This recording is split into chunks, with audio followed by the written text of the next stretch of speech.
Hello students, how are you all? Hope everyone are doing good.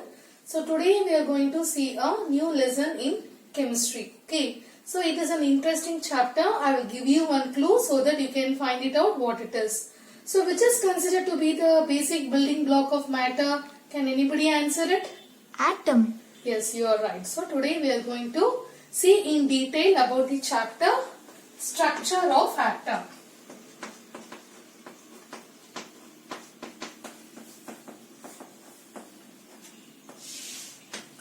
So, the main learning objective of this chapter is to make you to understand the concept of atom. So, what is atom? Whether atom can be divisible or not. If atoms are divisible, what will be its subatomic particles? So, how these subatomic particles will be arranged inside the nucleus? What is Bohr atomic model? How to draw the Bohr atomic model structure of different element. So we are going to see all these topics in this chapter. So before going to the main topic, I would like to recall some topics what you have studied in your lower classes. In your lower classes, you have studied about different atomic model, different proposal given by different scientists. Do you remember the name of the scientist? I think now you will remember it. The first scientist is Dalton. The second scientist is J.J. Thomson. Third scientist is Rutherford. So, these three scientists, they came with different proposal and they had their own different atomic model. Let us see one by one. What is Dalton's atomic theory? So Dalton was the first scientist who came with the fact that atoms are indivisible. Atoms cannot be divided further. But after the discovery of electrons and protons, what happened? His fact or concept was proved to be wrong. He was not able to further give any conclusion or proof for this. Okay. Next come J.J. Thomson. So you know that J.J. Thomson, he is a scientist who discovered electrons. So this scientist, he proposed a atomic model structure which is compared to a Christmas pudding cake. See here, this is similar to your Christmas pudding cake. Okay, what he told, he considered this Christmas pudding cake to be a positive sphere and he told electrons are embedded inside this positive sphere. In Christmas pudding cake, what do you see? You see dry fruits. Okay. So he told that these dry fruits are nothing but electrons and these electrons are embedded like dry fruits which is present inside the Christmas pudding cake. What proposal he also told that? The proposal he told is, he told positive sphere has a positive charge. And you know that electrons are negatively charged. He told that these two charges are equal in magnitude. So, atom is said to be electrically neutral. But he failed to prove this concept by conducting some experiment. So, J.J. Thomson model came a failure one. Okay. After comes the next scientist called Rutherford. So, he is also one of the famous scientists. He conducted one experiment using a gold foil. I think you are familiar with this experiment. What he did, he scattered alpha particles over this gold foil. Okay. From that experiment, he came to a final conclusion that atom is made up of a positive sphere which is positively charged, which is called as nucleus. And he told that the entire mass of the atom resides inside the nucleus. Also he told that electrons are revolving around the nucleus in the circular orbit. The only drawback of this Rutherford atomic model is he told that since electrons are revolving in a circular path, in due course of time, the electron will radiate energy. Okay, since these electrons are radiating energy, it loses its energy in due course of time and finally it will fall inside the nucleus, he told. Okay, that was the only drawback of Rutherford. Okay, so to overcome all these drawbacks which is given by Dalton, J.J. Thomson and Rutherford, finally a scientist called Bohr. Okay, he came with a different proposal with different atomic model. So the main chapter focuses in detail about what is Bohr atomic model, how to draw the atomic structure of different element using this Bohr's atomic model. Okay. Now we can see in detail about Bohr's atomic model. So he is the only scientist who came with a conclusion that yes, atoms are divisible. Atoms can be divided into three subatomic particles called electrons, protons and neutrons. He told electrons are negatively charged, so it can be written as E minus. Okay. The mass of the electron is very small compared to mass of the proton. Okay. Next, protons. Protons are positively charged. How you will denote this proton? Proton is denoted by P plus. What is the mass of the proton? The mass of the proton is considered to be 1 unit. Okay. So neutrons are neutrally charged. It does not has any charge. Also he told that atom has a nucleus at its center as told by Rutherford. So Rutherford also he told that a nucleus is present inside the center, but what Rutherford he told, the size of the nucleus is very small compared to the size of the atom he told. But Bohr he told there is a large nucleus present inside the center. Inside the nucleus you have protons and neutrons.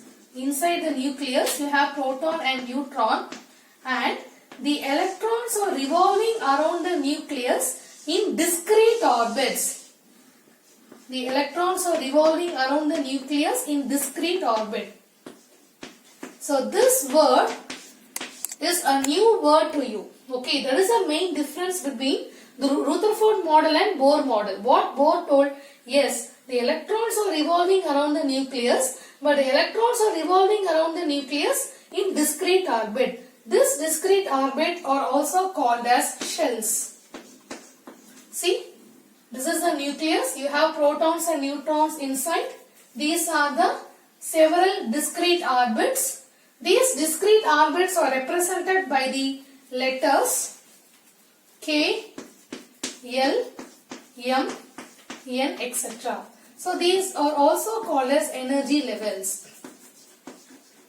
Now what Bohr told, since these electrons are revolving around the nucleus in discrete orbit, these electrons will not radiate any energy. Since these electrons will not radiate energy, they will not fall inside the nucleus. So he overcome the drawback that was get by Rutherford. Okay. So now I will teach you how to draw the atomic model structure of different element. Okay. So this is a very important topic which you must know thoroughly. See here. So now you are very much clear that electrons are revolving around the nucleus in discrete orbit in Bohr's atomic model.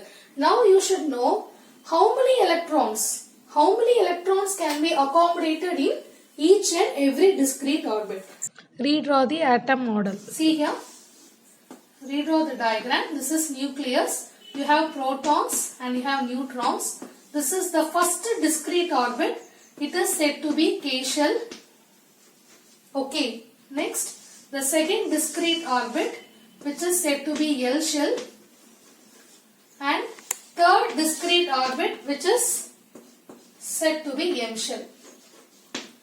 So the maximum number of electrons that can be accommodated in each and every discrete orbit is given by a formula called 2n square, which is also known as Bohr-Bury formula. Okay, so if I am going to take K shell, I have to substitute n is equal to 1. Okay, so in K shell, 2 into 1 square, that is equal to 2. So in K shell, I can accommodate only 2 electrons. So maximum only 2 electrons I can accommodate in the K shell. Next, L shell. See here, L shell. If I take L shell, now what happens? N is equal to 2. So 2 into 2 square. Okay. So in L shell. Okay. In L shell, maximum number of electrons that can be accommodated is 8. Okay. Next, I will pass on to the M shell.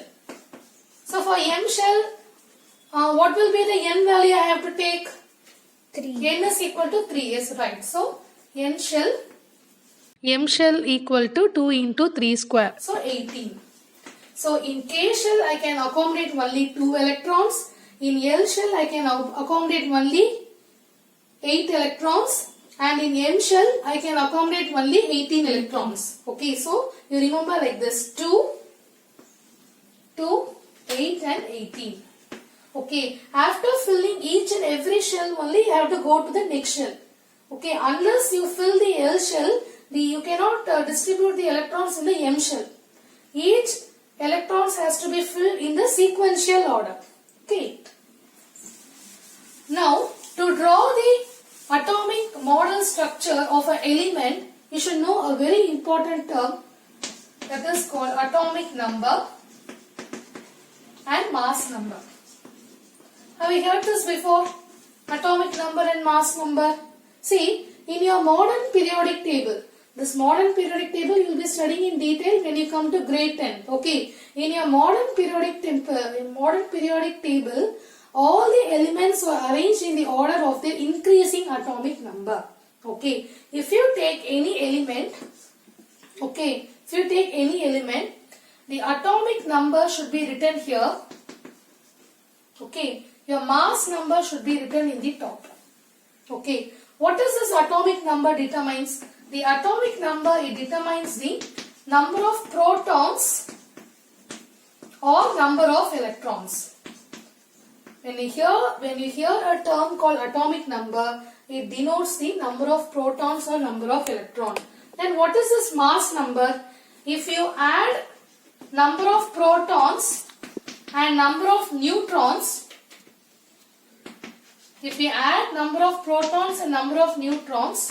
that gives you the mass number. So to draw the atomic model of any element, you should be aware of the atomic number and mass number. Okay. So you have 18 elements. It is enough if you study the first 18 elements, their atomic number and mass number. If you are thorough with the atomic number and mass number, you can able to determine how many number of protons, electrons and neutrons are present inside the structure. Okay. So now I will show you how to draw the basic atomic model of a helium atom. Okay. So first I will draw for helium. Okay. See here, if you take helium, the atomic number is 2. Okay. The mass number is 4. Okay. So this 2, it determines the number of protons and number of electrons. Can you say how many number of protons is present in helium? 2. 2. Very good. Similarly, how many number of electrons are present in helium? 2. Then what is its mass number? 4. 4. See how to draw this diagram. See here. So this is the nucleus. Okay. Inside the nucleus, first I am writing 2 protons. Okay. So your mass number minus atomic number gives the number of neutrons. Okay. If you subtract your mass number with your atomic number, that gives you a number of neutrons. So number of neutrons is also 2. Okay. Now I am going to draw the number of electrons. How many number of electrons are present in helium? 2. 2. Okay. So now I am going to distribute this electron in discrete orbit. Okay. See here. This is which shell?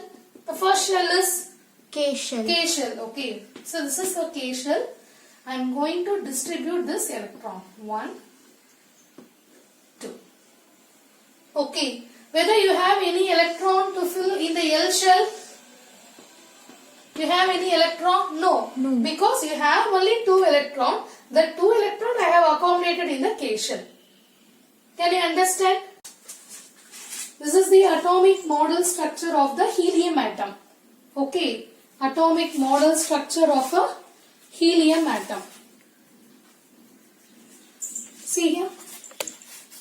This is the helium atom. Okay. See here, helium atom. This is the nucleus.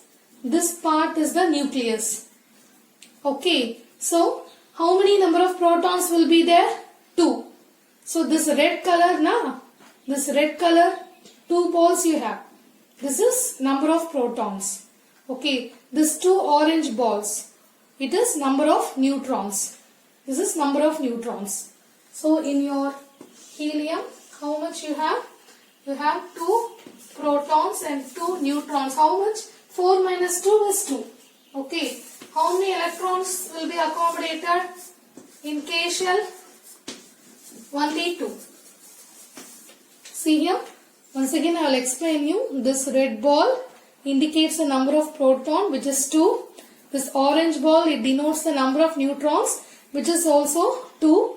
In your K shell, see, you have 2 electrons. So this yellow color ball represents the number of electrons. In L shell, you don't have any electrons because the maximum number of 2 electrons we have accommodated in the K shell itself.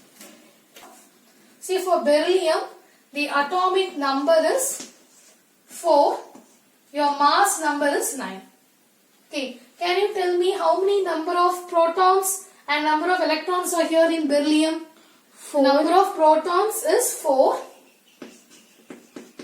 The number of electrons is also 4. Okay, what about the number of neutrons? I have told you, when you subtract mass number and atomic number, that gives you the number of neutrons. Okay, so your number of neutrons is how much? It is 5. Okay, now how to draw the atomic model structure for this beryllium? First, we have to draw the nucleus. Okay, inside the nucleus, how many protons are there? 4. How many neutrons are there? 5. Okay, first shell, which shell I have to draw? K shell. K shell. Okay, so here you see, what is the atomic number I told? 4. So how the electrons will be distributed? 2. 2 in K shell.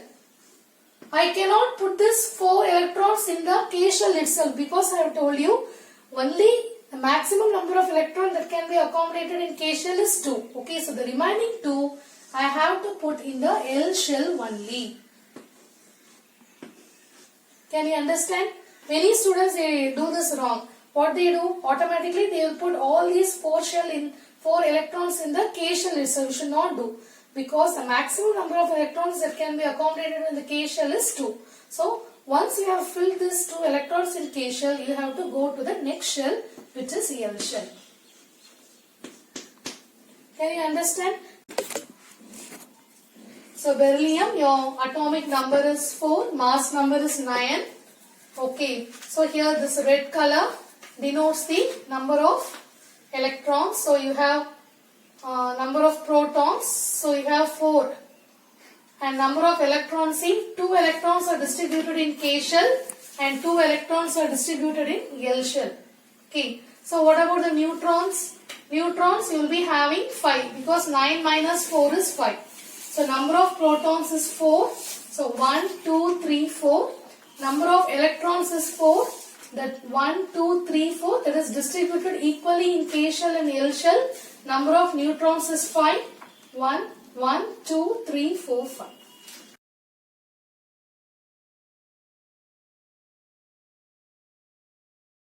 So hope you are clear with the topic today. So in today's class, we have studied about what are the different atomic structure given by different scientists, their atomic model. And finally, we studied about Bohr's atomic model. Okay. And finally, we also studied how to draw the atomic model structure of different elements. So, please practice this in your home. Thank you. We can meet in next session.